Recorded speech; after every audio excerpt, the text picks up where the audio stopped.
Olá, o Dois Pontos de hoje reúne o escritor Lustosa da Costa e seu biógrafo, Sherlânio Barros. Lustosa da Costa é jornalista desde 1954. Como escritor, já lançou mais de 20 livros, 2 deles inclusive publicados em Portugal. São eles Vida, Paixão e Morte de Etelvino Soares e Clero, Nobreza e Povo de Sobral. Depois de ter passado pelo rádio e pela televisão, Lustosa hoje é colunista do jornal Diário do Nordeste. Sherlânio Barros é escritor, estudante de comunicação social e articulista do jornal O Estado. Como escritor, foi premiado pela Secretaria da Cultura do Estado do Ceará pelo romance Inventário das Sombras. É também de sua autoria o livro Lustosa da Costa, uma biografia, que retrata a vida e a obra de nosso outro convidado. Fique agora com a conversa entre Lustosa da Costa e Sherlânio Barros. Lustosa, para entender a sua literatura e também a sua ligação com o jornalismo e tudo, tem que entender, antes de tudo, a sua ligação com Sobral. Eu queria que você me falasse aí como é que foi esse seu amor assim, por essa cidade, como é que aconteceu. Há quem diga que o meu amor a Sobral é as saudades da infância e da adolescência que vivi lá. Porque eu passei em Sobral 13 anos completos. E depois me dediquei a estudar a sua história, conhecer a sua saga e frequentar os personagens do seu pretérito. Eu li jornais antigos, eu li livros, pesquisei, e daí a produção de quase todos os meus livros ter Sobral como cenário, como motivação. Quando foi que você começou a atuar no jornalismo? Acho que começou lá também em Sobral, né? No Correio da Semana. Em Sobral eu comecei primeiro no Correio da Semana, no dia 27 de agosto de 1954, 28, está no livro Sobral do Meu Tempo. Eu escrevi o primeiro artigo no Correio da Semana, jornal que hoje circula em Sobral, com as iniciais LC. E depois publiquei com amigos lá, o João Alberto Mendes Bezerra e o Aldo Melo, 2 jornais, Clarim e Idealista, jornais de fugaz, de duração curta, mas já era meu ingresso, minha entrada no jornalismo. E lá em Sobral também eu tive uma experiência política, que foi participar da campanha eleitoral do Paulo de Almeida Santos à Prefeitura de Sobral. Foi lá que eu subi aos palanques do Chico Monte, que era político. Isso foi em 54, eleição de 54, logo depois da morte do Getúlio. Logo em seguida você veio aqui para Fortaleza, não é isso? 55, mês de 56, eu vim morar em Fortaleza, porque meu pai foi transferido da repartição onde ele trabalhava, foi promovido. Tem uma história engraçada, né, aconteceu com você e um deputado aqui na Câmara, Câmara Municipal, você virou notícia, né, com esse... O deputado foi na Assembleia Legislativa Estadual, eu era repórter lá e escrevi uma crônica, a minha coluna Resenha Política do Jornal Unitário, Extinto, e que criticava o comportamento da falange, da facção desses deputados, chamados independentes, que cobravam muito caro do governo Pascoal Barroso para votar as matérias do interesse executivo. E ele, o deputado Antônio de Castro, foi à tribuna dizer que eu tinha de engolir o jornal que escrevia daquelas bobagens ou qualquer coisa. Aí eu fui correndo para PR9 escrever uma carta ao presidente da Assembleia, dizendo que, levando na troça ameaça, dizendo que aquilo era uma tentativa de indução ao suicídio, porque comer as toxinas da tinta do jornal podia ser fatal à minha existência. No dia seguinte ele ocupou a tribuna e não prosseguiu nos ataques, nem combinou com a ameaça, graças a Deus, né? Mas à noite desse dia que ele proferiu essa ameaça, eu fui ao Ideal, comia todas as noites, o restaurante Ideal. E lá, sem me dar conta da gravidade que podia ocorrer, quando vou ao toalete, ele vai saindo do toalete. Mas nem ele correu, nem ele me bateu, nem eu corri. E continuamos, eu fui tomar meu uísque, ele foi jogar, que ele era chegado ao carteado no cassino do Ideal. Certo. E o seu primeiro livro, como é que foi? Você tinha que idade quando escreveu? Como é que foi a publicação? Não, o primeiro livro demorou muito. Eu escrevi o primeiro livro quando, acho que por causa do Anuário do Ceará, né? Por causa do Dorian Sampaio, que me chamou para fazer o Anuário do Ceará em 1971. ele cassado e eu demitido do Diários Associados. Aí publicamos 3 edições do anuário. Foi um trabalho fantástico, fascinante, que me levou a estudar a história do meu estado.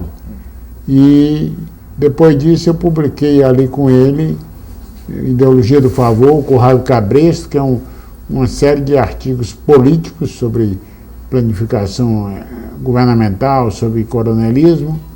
Depois publiquei Cartas do Beco e esse aqui, que é o Fortaleza Meu Amor, que era uma homenagem ao presidente Sarney, que viria ao Ceará, terminou não vindo na oportunidade, e homenagem à cidade que me acolheu, que me fez tanto bem.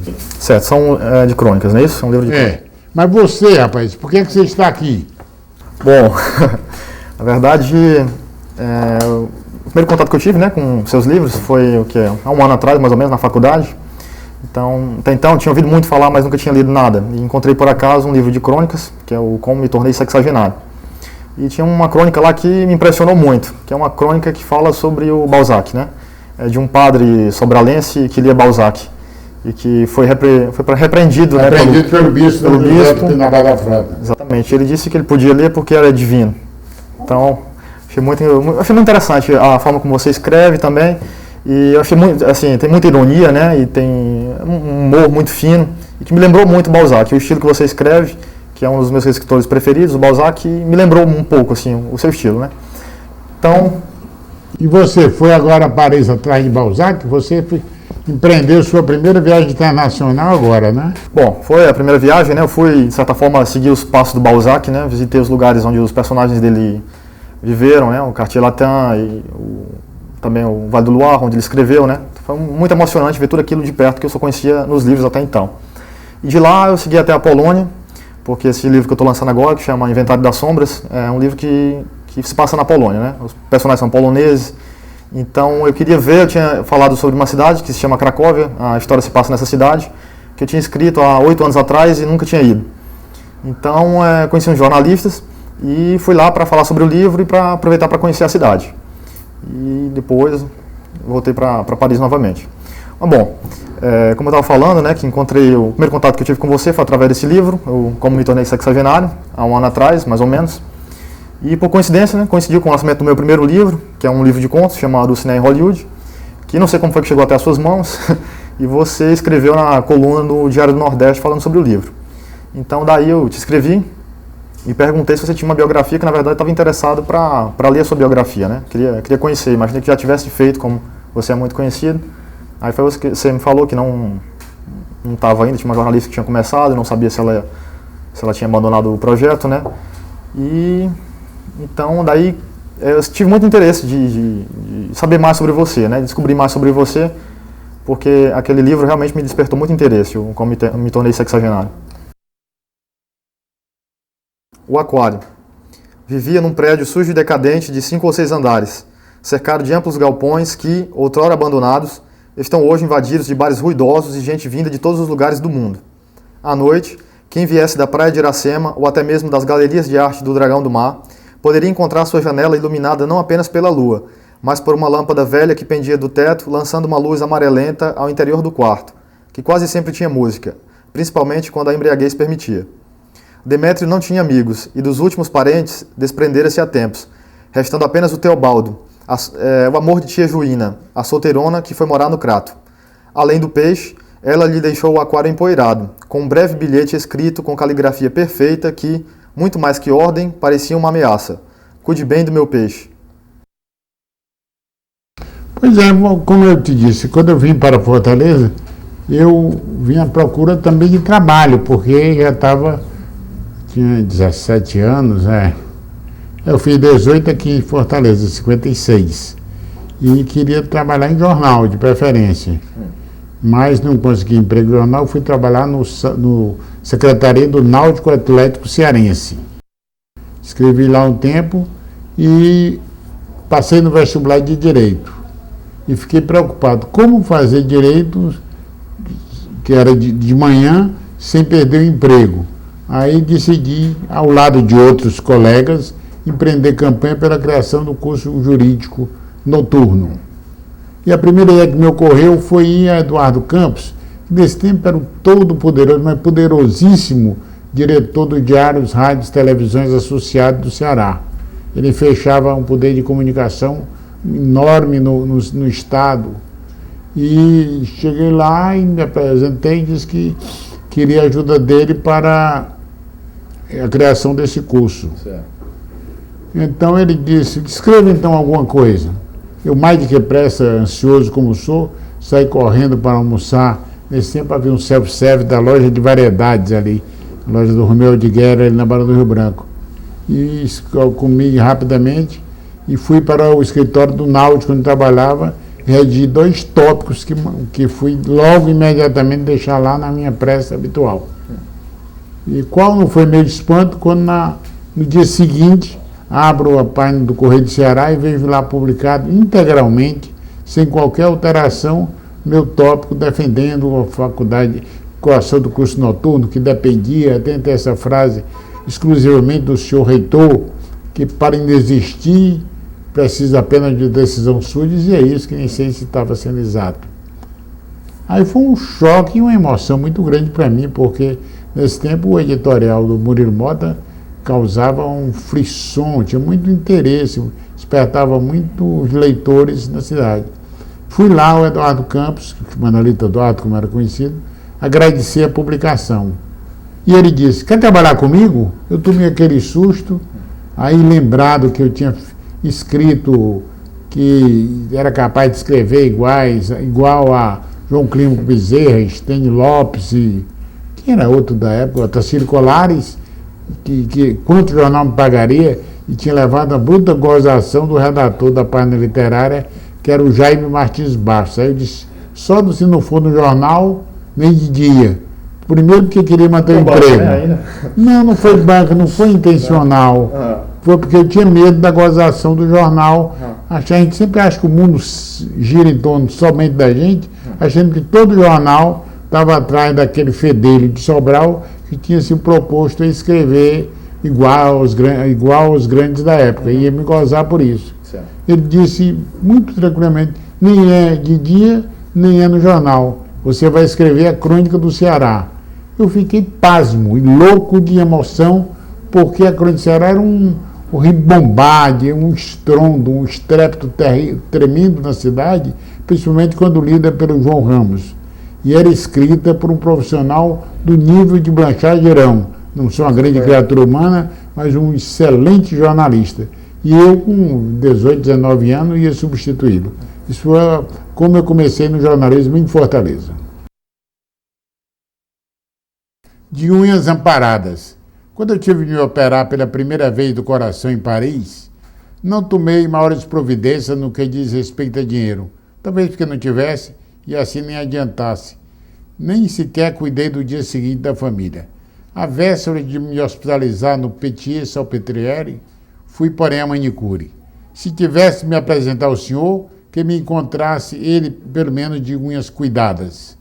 Quando na barbearia conta o tal fato ao padre Barroso, o grande advogado lembra a mãe que, à véspera de qualquer crise cardíaca mais grave, convocava cabeleireiro e manicure, alegando não desejar ser defunta maltratada e desleixada. Precisava fazer cabelos e unhas para assim comparecer junto a Deus Padre. No próximo bloco, a conversa continua entre os escritores Lustosa da Costa e Sherlânio Barros. Fique conosco, voltamos já.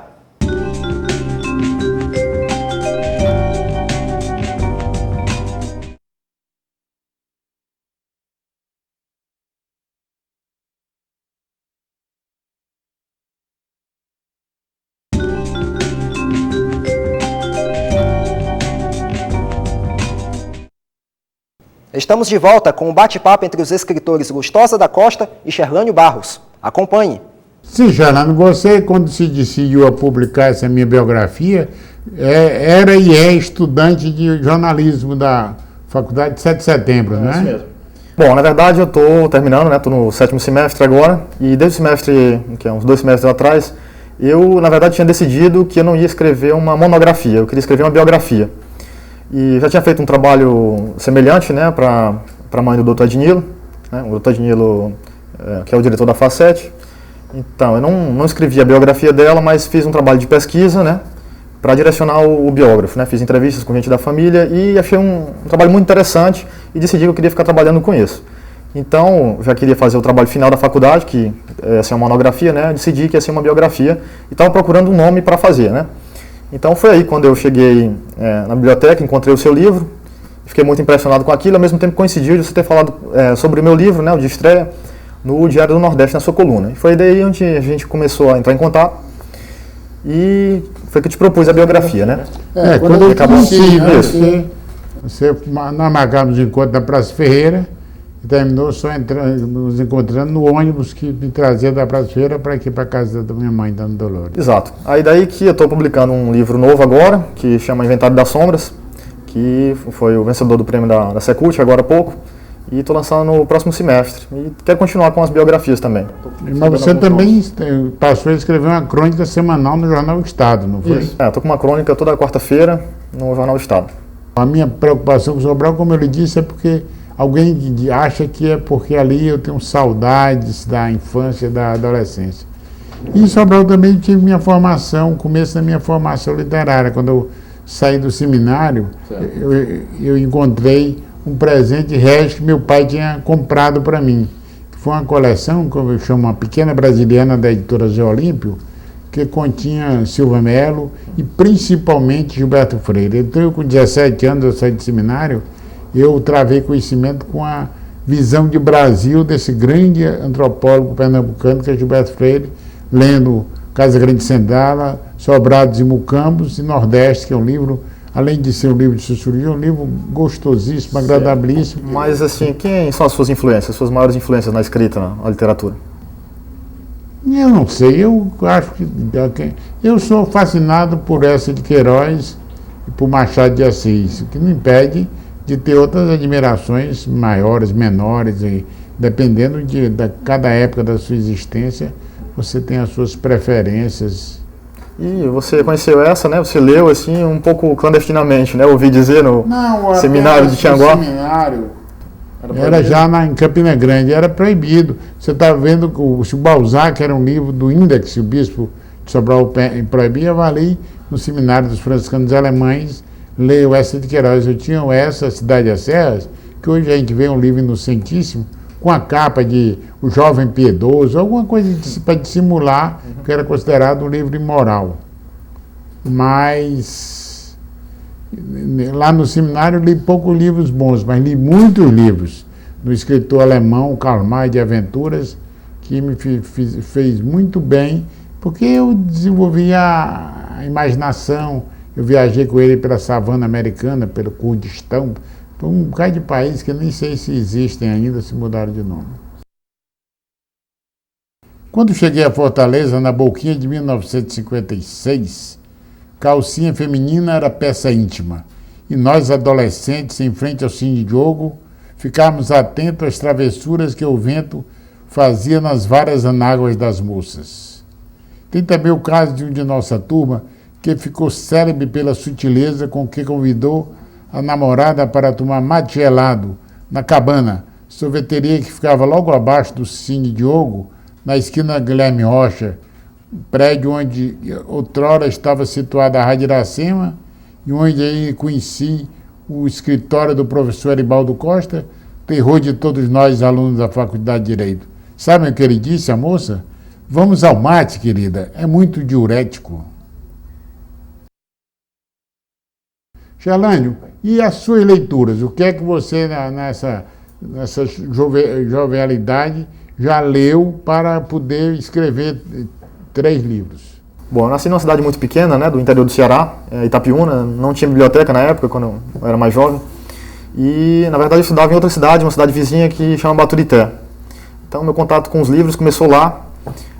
Na escola que eu estudava, tinha uma biblioteca, vivia fechada, mas eu era muito amigo da freira, que cuidava da biblioteca, e acabei que ela me passava alguns livros e foi começando meu contato daí, né. Comecei com os portugueses, como o Júlio Diniz, depois passei ao Essa, e, posteriormente, que foi a minha paixão mesmo, são os escritores franceses do século XIX, o Balzac principalmente, e Zola também gosto, e depois passei para os ingleses, né, o Dickens, as irmãs Bronte, que eu acho que assim, aguçam muito a imaginação.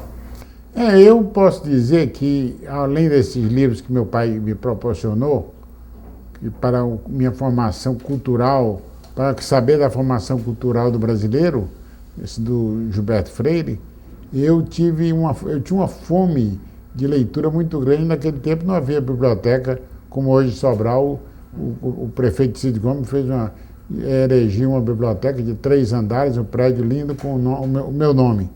Eu tinha de pedir emprestado. Eu me lembro que meu pai conseguiu acesso a um milionário, um político do Partido Democrata da República Velha, Alarico Frota, que me pôs em contato com Paulo Setúbal, com Mendes Fradique, com Bérilo Neves, me proporcionou momentos agradabilíssimos.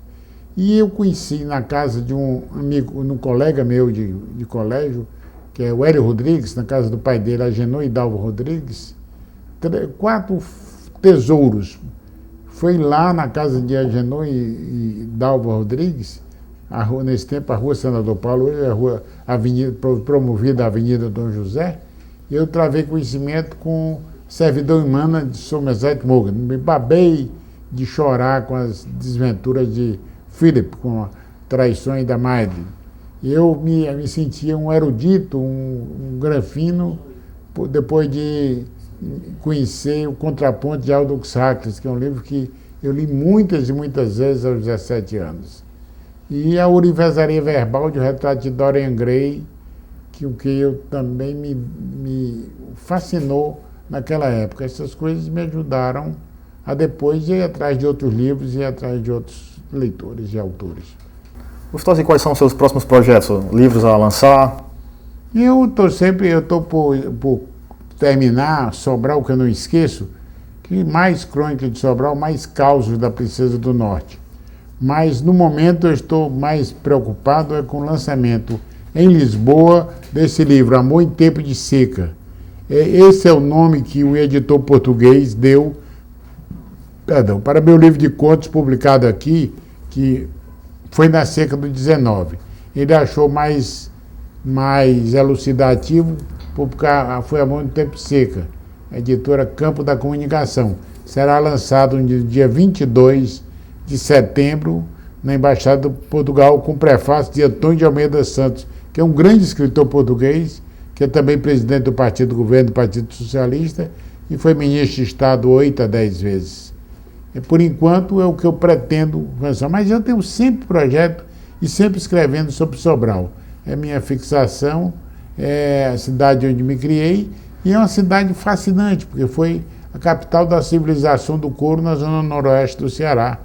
Foi de lá que veio a riqueza mesmo do Nordeste, do Ceará. Capitão de Abreu sempre diz que no Ceará o desenvolvimento começou da região do interior, veio do Crato, veio de Icó, veio de Aracati, veio de Sobral, veio de Chaval, veio de Camusim.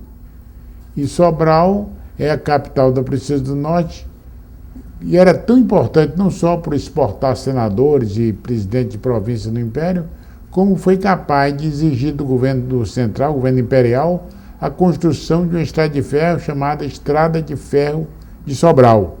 É tal o seu poder econômico.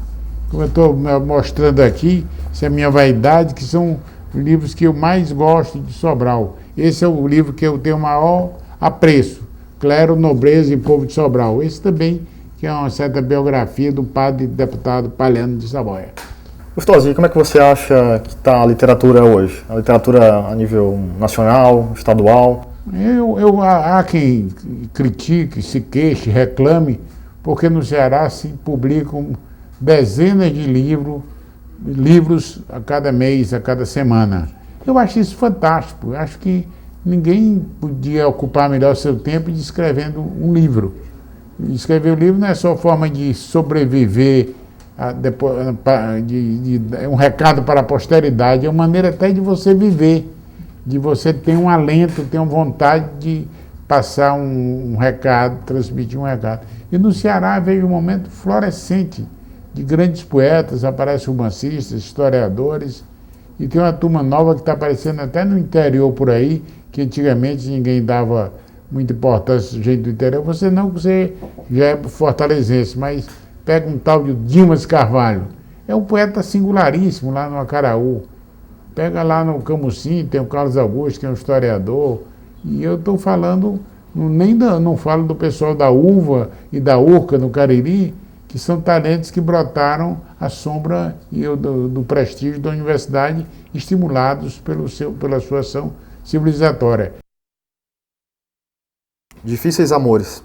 Curvado ao peso da bolsa de caixeiro viajante que pertenceu ao pai, o menino Lustosa partia do aconchegante mundo do sobrado do bispo e trilhava o caminho de pedras até a casa de Dona Honorina Passos, a diretora do Educandário São José, encarregada de levá-lo até a escola.